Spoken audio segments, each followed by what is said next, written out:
Hey, everybody. It's Thursday night. Welcome to Horner's Corner. Well, at least it's Thursday night here in the Pacific Standard Time Zone. I'm near Seattle, Washington, just north of Seattle, and I'm joined tonight by Jackie Kloosterboer, who is a emergency preparedness expert.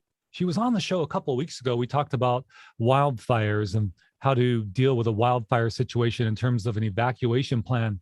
So much knowledge from you that night, Jackie, but as deep as that goes, in that area for you, you go even deeper, no pun intended, when it comes to earthquakes. In fact, you wrote at least one book about earthquake preparedness. Welcome to the program. Great. Happy to be back. It's always good to share information on any type of a disaster, but earthquakes are my favorite. Why are they your favorite? Obvious starting point for the conversation. You say something like that, I'm going to have to ask why. Just earthquakes were so overdue for one on the West Coast. I'm in Vancouver, and we know it's only a matter of time before the big one strikes, and people need to be prepared. And I love the challenge of getting people prepared, helping them develop their plans, make sure they have the supplies they need.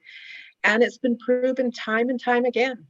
People who are prepared for a disaster or an earthquake are going to get through it much better than people that are not prepared. And that's the challenge I like to take on, helping people get prepared to protect themselves, their family, and even their pets. Let's kind of set the stage, big picture, over the eons of time, and really also really recently, in the grand scheme of things, when it comes to earthquakes and the geology that forms Vancouver, the coastline, Vancouver Island in particular. I think it rose from the seafloor, if I'm not mistaken. In fact, I did some research on, this was about a year ago, on earthquakes in Canada. And I think the biggest earthquake on land in Canada was on Vancouver Island back in maybe the 1940s or so. Does that ring a bell? There have been a lot of significant earthquakes, with a lot of them on Vancouver Island. So you sort of off the Victoria area and even further up the island, there's a number of earthquakes, usually out in the water, but impacting Vancouver Island. On the southern end of the island, in the area of Nanaimo, our friend Janine Sedola, who we'll bring on shortly, I think she might have just joined in the as an attendee here. We'll promote her to panelist shortly. In the Nanaimo area, there are some really deep fissures, these wilderness areas that suddenly sink into deep crevices, and now it's ferns and looks like maybe dinosaur times and running waterfalls and things like that. But this, I suspect that you're familiar with the fissures that are deep and are in our immediate area, relatively speaking. Yeah, no, there's a lot of things, and all of these have to be considered when you're planning for disasters and planning for earthquakes. You've got to be aware of what can happen in your area. So before we bring on Janine, I'll ask you that question. Where do we start in terms of getting prepared for an earthquake? Is it simple? Is it a big lift? Where do we start? It can be really simple, and you need to have a plan, and you need to think about what will happen, if you and your family are home together. Hopefully, when an earthquake happens, we're all at home in bed. And we saw with Christchurch, the first earthquake that happened, most of the people were at home in bed and very few injuries and deaths. The second earthquake that happened a little bit later was in the middle of the day. People were out and about, and there were more deaths in that earthquake. So being aware of your situation and just asking a lot of questions, like, what would we do if we were not together as a family? What do we need to survive on to get through an earthquake without any outside help? And if you start to run through those questions and start to plan it out, it can be quite a simple process. And not only for earthquakes, but any type of a disaster that you're faced with, it's going to help get you through. You've written at least a couple of books on preparing for earthquakes. This is the one that you were holding up just a moment ago, but I thought I'd share a screenshot of it on Amazon. My Earthquake Preparedness Guide, Simple Steps to Get You, Your Family, and Your Pets Prepared. And I was reading a similar one that you wrote. The title begins the same, and it says after that, How to Reconnect with Your Family After a Disaster Strikes. That book, which I started to read, really hammers home the point of having a plan of where you're all going to meet. There's going to be that nearby area, which might even be across the street. But if things are worse and that area is damaged, then there's going to be a meeting place a bit further away. And you even, I think, go to a plan 3, a plan C, if you will, where even further away, having those meeting spots is crucial and can really bring a peace of mind about hopefully sooner rather than just having to wonder the what if for a long time, right?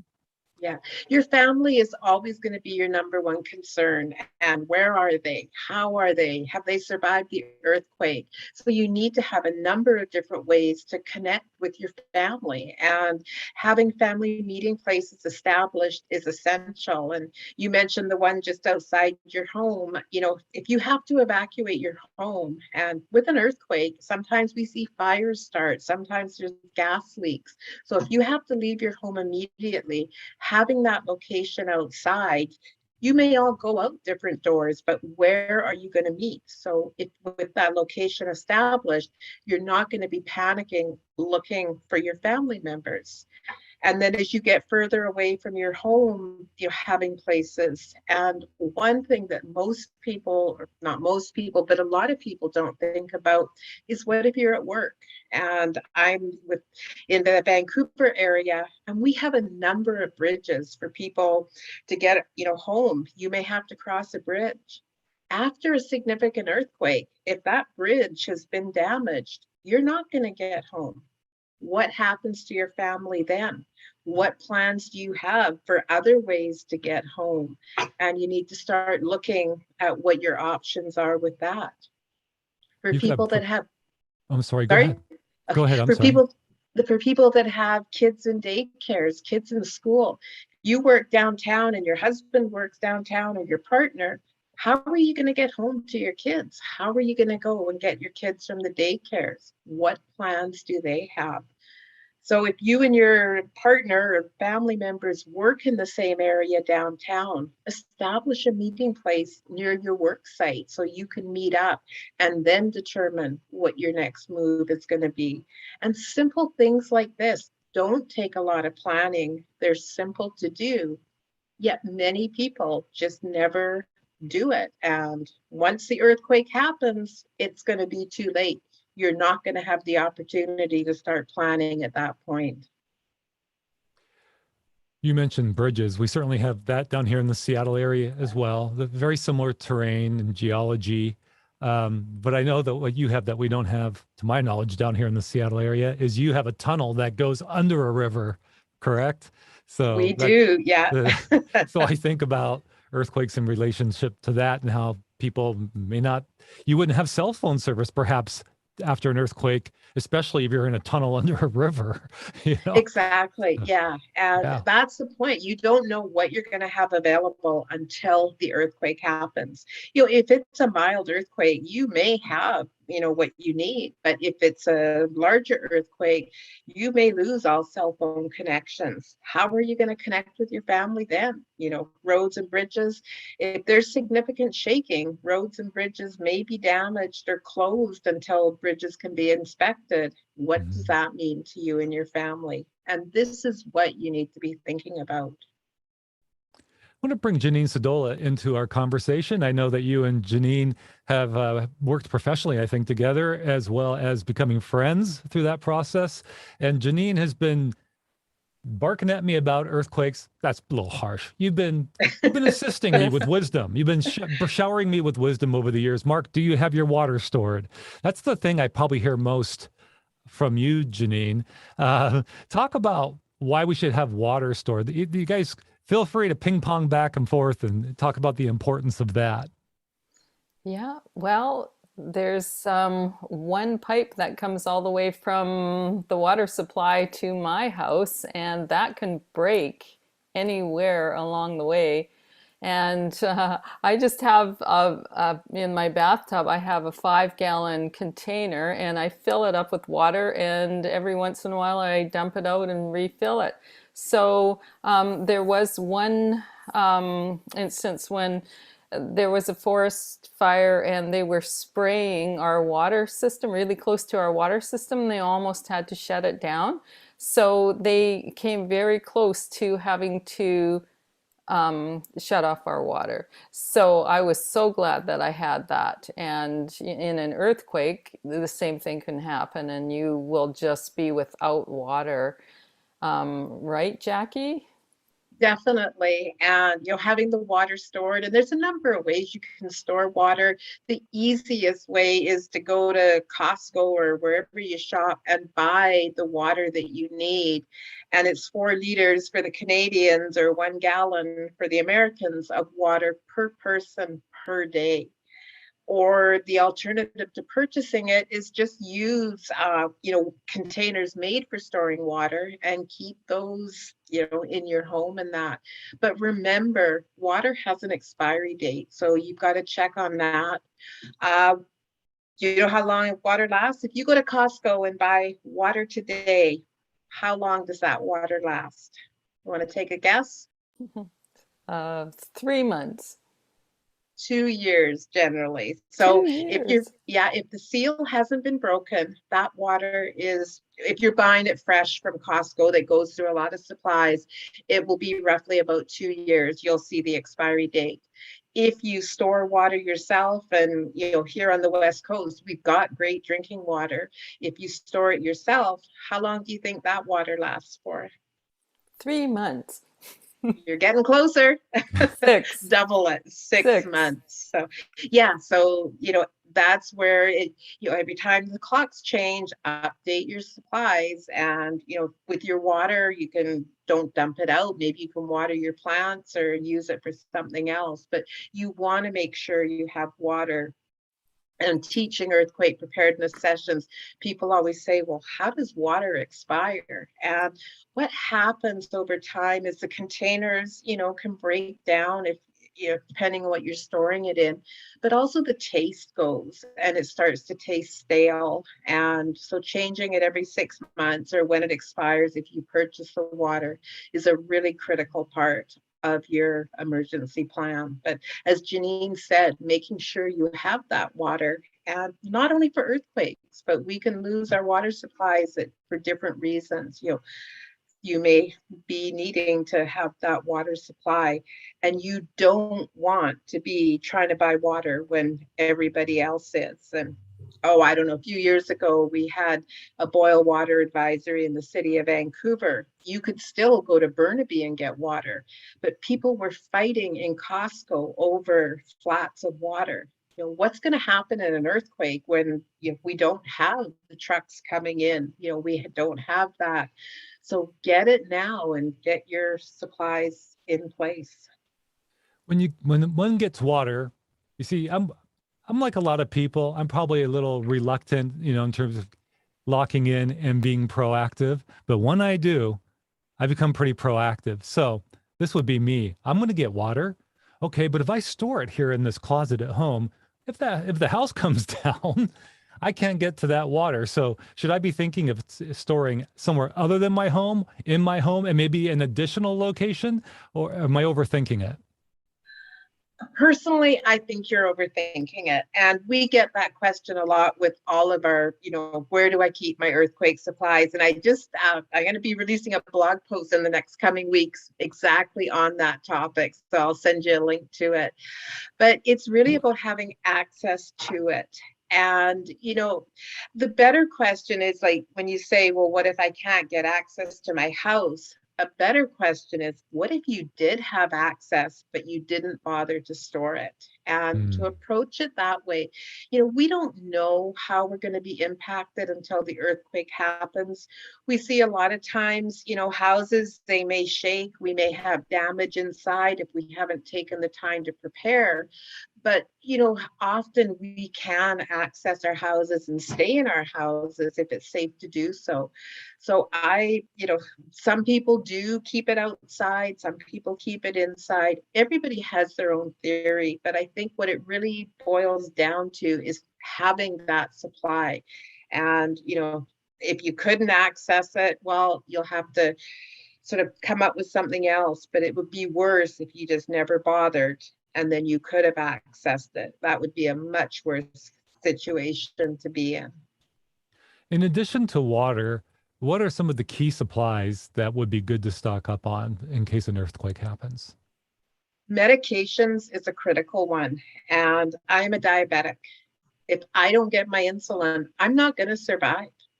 And if you know anything about insulin, it has to be kept refrigerated. So it's pretty hard for me to keep insulin in a grab and go kit. So I've had to figure out with my doctor how I can best store my insulin. And we've come up with a plan where I keep it in my purse, I rotate it through. So I've always got insulin with me. So if you or any of your family members, and even your pets, are on any sort of medications, have those conversations to find out about how to store your medications. You don't want to be facing an earthquake or disaster and not having your medications available to you. So, but always check with the family doctor or your pharmacist before storing any medications. In addition to medication, in addition to water, clothes, blankets, what other things? Food stuff, obviously. Yeah, food is critical, and food and water, we can go longer without food than we can water. But and it depends what kind of kits you're talking about. Your home kit where you can stay at home and survive, that's where you're going to put your cans of food with a can opener. And in your grab and go kits, if you have to evacuate, that's where you're going to have items like granola bars and things like that. And sort of building on that, what's really important to do is on the outside of all of your kits, make a list of all of the items that expire, like when your water expires, your medications, anything that expires. And then every 6 months when the clocks change, you just go look at the list and see what you have to update. And that way you're guaranteed that your supplies are going to be in good shape.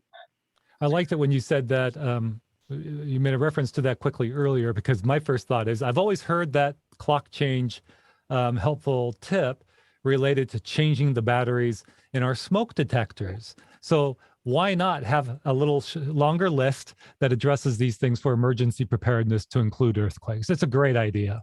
Yeah. And take it a step further and have a drill with your family. Ask your family, what would we do if there was an earthquake right now? And if people practice it, in Japan, people are great at knowing what to do. And you ask people here on the West Coast, some people know, some people, oh, well, I think I'm supposed to do this, but I'm not really sure. And, but if you practice it every 6 months, you're going to become really good at taking action. And we had an earthquake in the Lower Mainland. It was several years ago now, but all of the kids went under their desks at school. All of the adults sat and looked at each other and said, was that an earthquake? What are we supposed to do?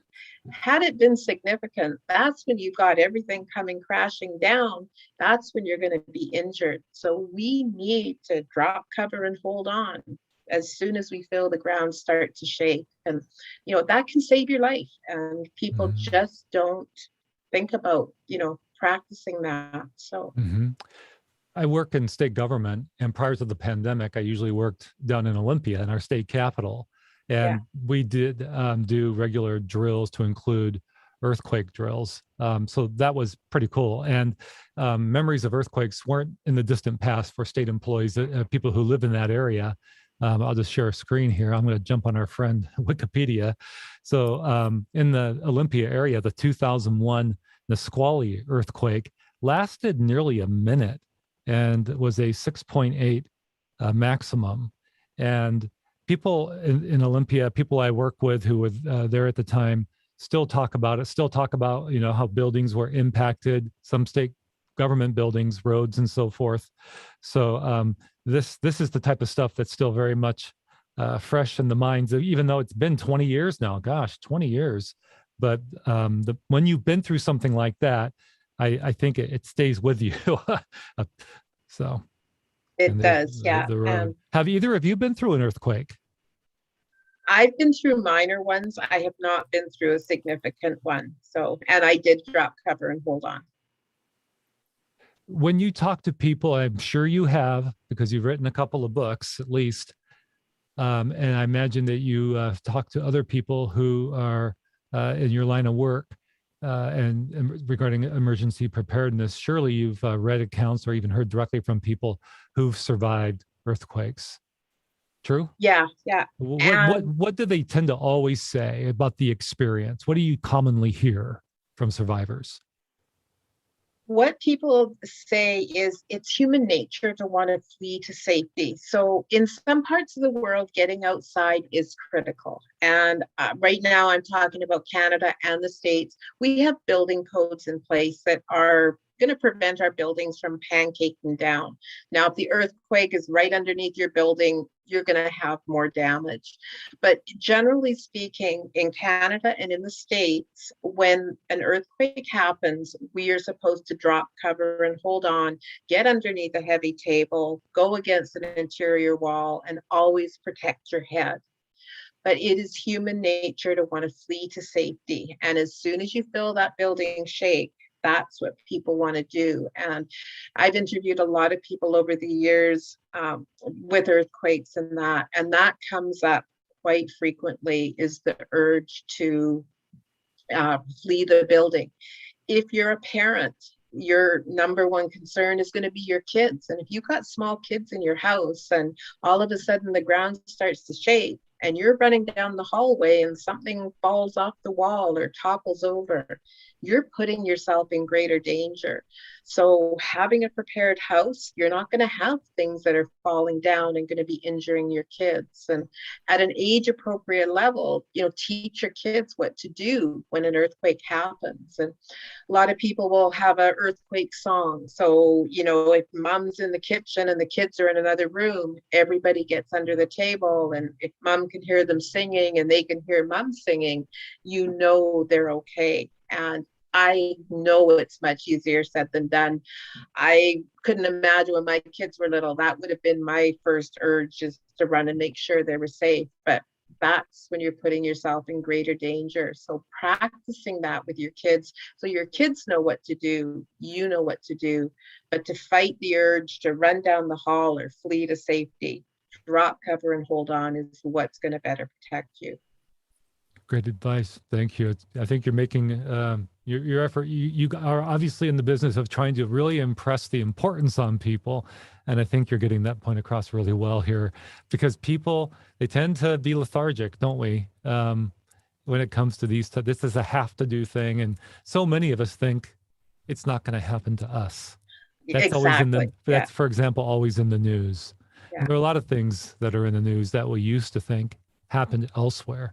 But increasingly, it seems they happen nearer and closer around us and sometimes directly involving us. There is a comment in the YouTube chat. I just thought I'd share this with you. It comes from the handle Lavender Debs. I know who that is. That's Deb, and she is formerly of Washington State, now with her husband in the great state of Montana. Hi, Deb. Hi, Ray. She says, curious about wells. Will they become polluted from shaking? So if you live on a well, could your water be contaminated by the shaking? I'm going to let Janine answer that one. I'm a city girl. Yes, that's why you have to keep water, because, in a large shaking, you'll get silt from the streams, you'll get disruption of well water, and your well can even go dry. So it can change the whole pattern of the underground, water. So, if you're over an aquifer, it's probably okay, but most aren't. So yeah, that's why you keep it. And, it can, and you can also have, say, if there's a bear or something that dies upstream because of the earthquake, then it can become contaminated as well. You can get dead. So for the benefit of sorry, Janine, for the benefit of our viewers, I had neglected to point out that you're in the Nanaimo area. You are in Nanaimo, southern British Columbia, on Vancouver Island. Yeah. And this is important. Janine is a realtor. She's been a realtor for a while, a good many years. So you would know, obviously, about concerns related to groundwater and wells when when people are going to be dependent when buying a home or selling a home about the issues related to well water. So you speak from a little bit of history and dealing with that, I'm sure. Yeah, a lot of wildlife around here too. So, that's why I thought about the animals and the contamination that can happen, Mhm. nearby. So the two of you, I mentioned near the beginning of the broadcast, the live stream tonight, you two have worked in a capacity that deals with emergency preparedness and I imagine earthquake preparedness. Could you flesh that out for me so I understand how the two of you work professionally again, please? Go ahead, Jackie. Okay, I think the main connection is with the emergency support services, and in Canada, that's very similar to what the Red Cross does in the States. They're the groups that go out and open the reception centers for safe places for people to come when a disaster has happened. And both Janine and I have been on ESS teams. I currently lead the Vancouver ESS team. And we do a lot of planning with our volunteers and a lot of planning on how we're going to open those centers and how we're going to protect people. Having said that, we can't open any sort of a center until we have a building inspector come through and say, yes, this building is safe. We don't want to open a building and all of a sudden we get an aftershock. Now we put a lot of people in danger. So, ESS is the support agency as the Red Cross is in the United States. And that's one of the connections, but it goes even back. I used to sell real estate prior to going into this. And I think that's where we originally met, was sort of through the Oh, real estate. I did not know that.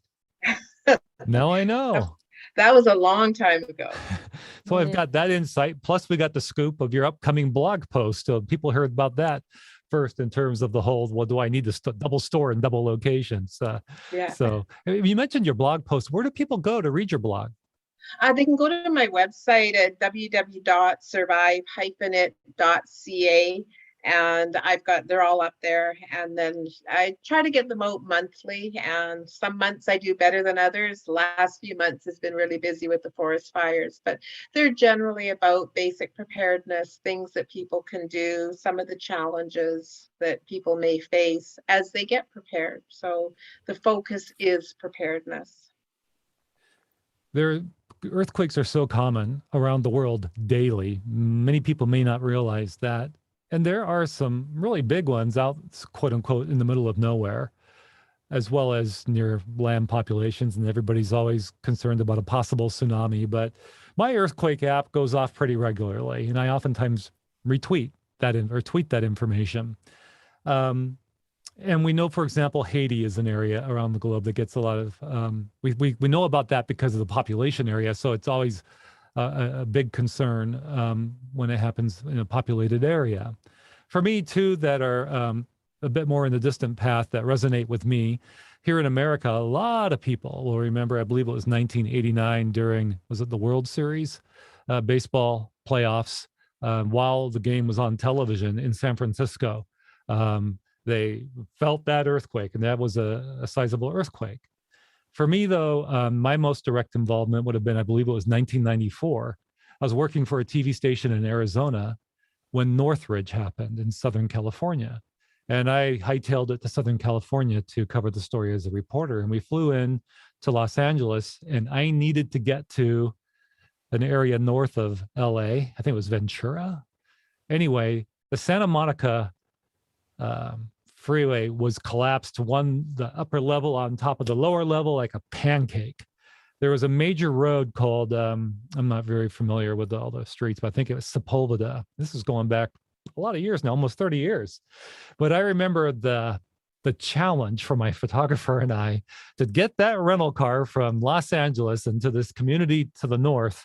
It was very challenging. Most people weren't probably going to be successful at that, but we were really fortunate to get to the home that we needed to get to interview the people who were relatives of people in Tucson. And I remember being in the bedroom with their home, and they were showing me how part of a cross beam in the ceiling came through and landed, and at an angle over the bed, and just that kind of stuff, and how the close calls are there for people. Fortunately, they weren't hurt. But I just remember the logistical challenge to get to that story that we were aiming to pinpoint. So I just thought I'd share that with you because those are images that that kind of stay with you. And that also leads into the preparedness, like, again, using Vancouver, that's the city I'm in, but if the parents work downtown and the kids are somewhere else, they may not be able to get home. So what plans do you have? You may have older kids they're fine being at home every other day, but the earthquake happens and they're 14, 16, something like that. You can't get home that night. Who have you got that can check in with those kids? And you may not be able to phone your neighbors and say, hey, check in with the kids. You need to have that figured out beforehand because, like you said, we don't know how our roads and bridges are going to be impacted. And to get to the North Shore of Vancouver, you've got three options. You've got two bridges and a sea bus. And if the bridges are down and the sea bus is not, the dock is impacted, you're not getting home to the North Shore unless you got a little rowboat or something to get across. But somebody can probably make a lot of money getting the people across. But, if you have it planned out, what a relief that's going to be. And you'll know you have a plan, and that is going to really help you, be much calmer with the whole situation. Kind of a off the cuff question here for Janine. I remember some time ago, Janine, more than once, in fact, you showed me a picture once of this like pin or needle. It's a large spike in the rock, the bedrock, somewhere in the Nanaimo area. And it's there, I think, in large part, if not entirely, to somehow sense seismic activity. And I think it's still used today. It looks like it's been there a long time. Have I got that right? Yeah, that's right. I don't know if you've seen it, Jackie, but there's a pin at Neck Point Park, and it helps determine from a satellite, how much the Vancouver Island has actually moved in a seismic event. So they do have little markers here and there, and one of them is in Neck Point Park. Wow. How do you impress upon people that it's only a matter of time, kind of a thing, while they're not thinking it's going to happen? We hear there have been, I think it was a Los Angeles Times article, maybe it was from one of the New York major publications. I think it was in New York, now that I think about it. Came out a few years ago. There was a story that said like the mother of all earthquakes is going to happen in the Seattle area, and it's going to be an 8-point something. It's but that's what they're saying is quite possible in this area. I guess the question is, people seem to be playing a little bit of roulette, thinking it's not going to happen to them. We are so dependent on our cell phones that we just think that we always have that connection no matter what now. But as you write in your book, at least with the one I'm reading, Jackie, you may not have a working cell phone after a quake. So yeah. Do you talk about the frequency of like earth? I don't think that perhaps earthquake forecasting is to a point where we can generally predict it, but the likelihood of it is something you try to impress upon people, isn't it? Yeah, it is. And, a lot of people, have lived in this area for many, many years and have felt maybe the odd little bit of a shake. A lot of people have felt nothing. People that move here from other provinces often are the ones that are better prepared because they hear, oh, Vancouver could have a big earthquake. So they tend to be more prepared. The locals who have been here for quite some time, we know, but it hasn't happened yet. It's never going to happen. And people become very complacent. We do get the odd shaker, and we talked about this earlier. When we get those little bit of a shake, that's when people start to think, oh yeah, maybe I should do something. But it becomes overwhelming, and people think, well, how do I do this? What am I going to do about this? And the easiest thing is to break it down into steps and do a little bit and get it done. And once you've got it done, you're going to be ready for whatever disaster comes your way. And that's the critical part. But they estimate, and there's a lot of different, people have done these estimates, but generally speaking, they say that 20% of our population is prepared.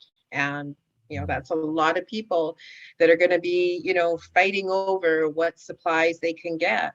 And, you know, if the trucks are not coming in, we're not going to have those supplies. Jackie, would you like to, I know you have a hard copy of your book with you. Would you like to hold that up for the camera and show it to people and tell the audience where they can find it?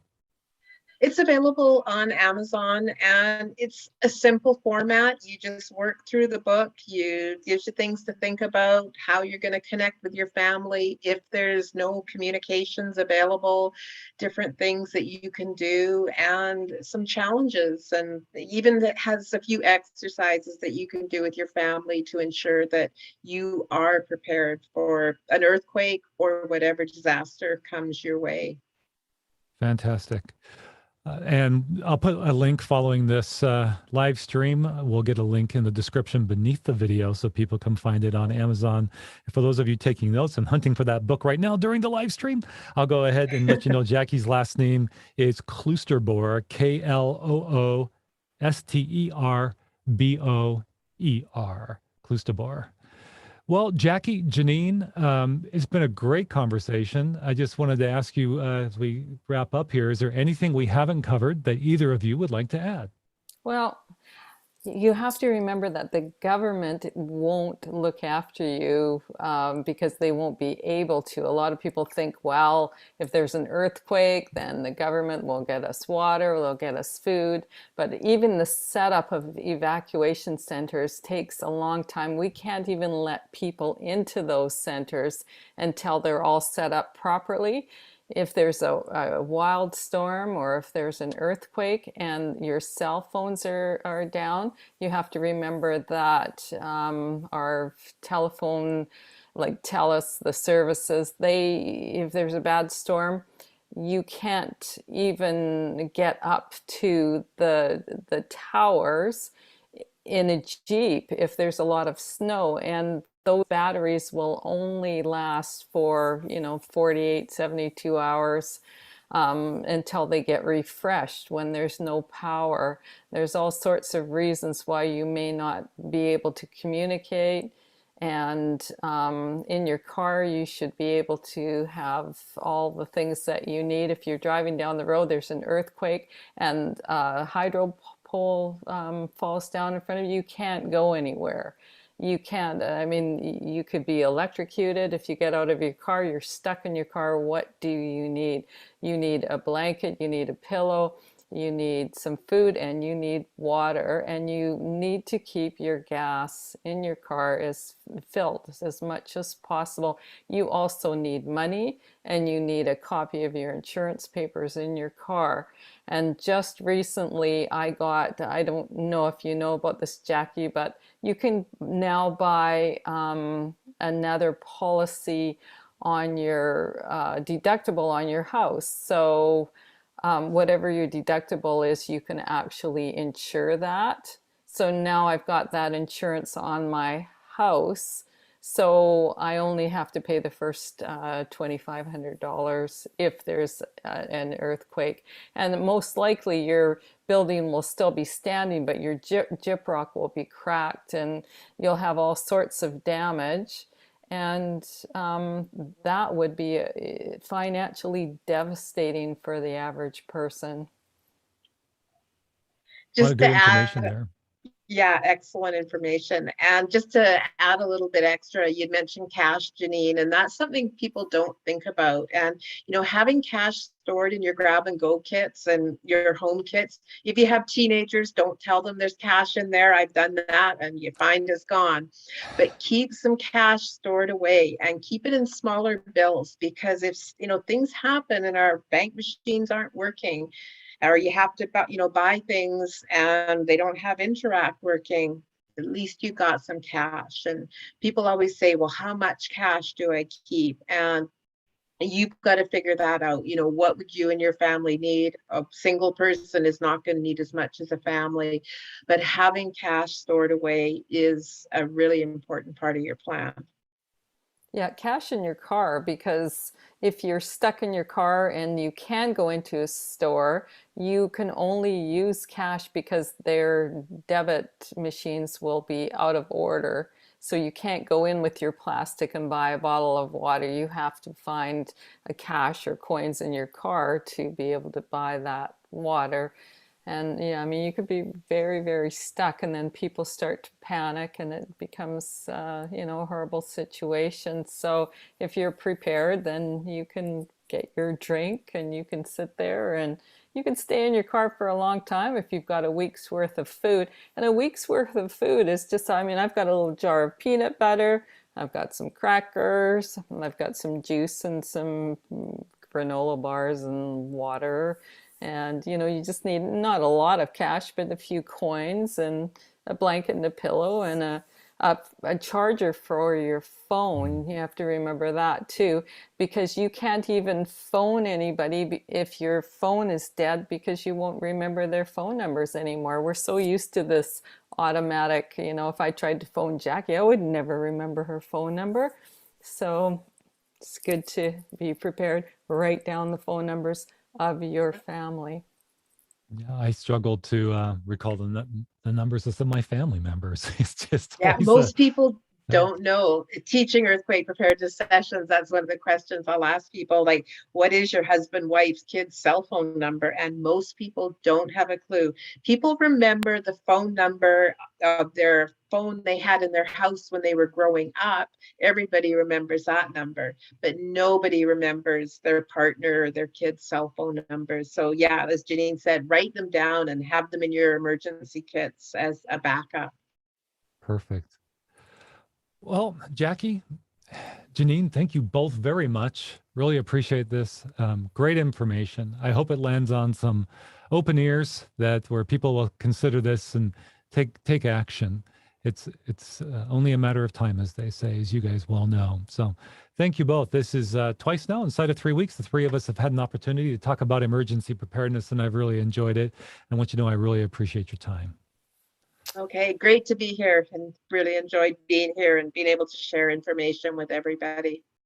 Thank you very much. Yeah, you're welcome, Mark. And also, don't forget that no one thought we would have a pandemic, and that was 100 years ago since the last one. And it's been 100 years since the last major earthquake. So it could happen, and it will happen at the worst possible time, during a rainstorm, during a snowstorm.